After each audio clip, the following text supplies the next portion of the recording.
এই শরীরটা যখন আছে তখন কি করতে হবে? এই শরীরটা দিয়ে ভগবানের সেবা করতে হবে।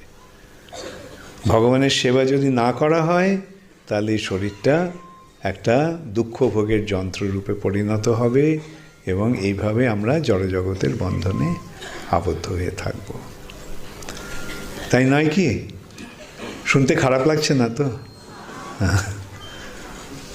যে আমার এই শরীরটা কত ভালো, কত সুন্দর, কত ইয়ে।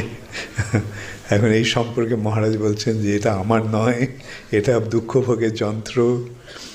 এখন কি করব? এইটা যে সত্যি কথা তো আমাকে বলতে হবে। সাধুর কাজ হচ্ছে সত্যি কথা বলে সত্যকে জানিয়ে দেওয়া। তোষামোদি করাটা সাধুর কাজ নয়।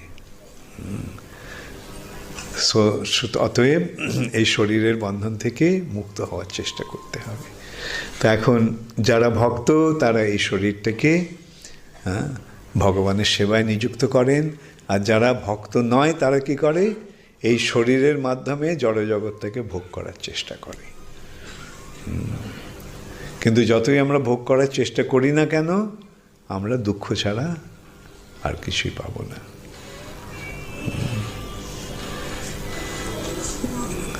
কৃষ্ণকে ভুলে মায়ার কবলে ক্লেশ পাই অবিরত। কৃষ্ণকে ভুলে যাওয়ার ফলে আমরা মায়ার কবলিত হয়ে সব সময় নানা রকম ক্লেশ বা দুঃখ ভোগ করি।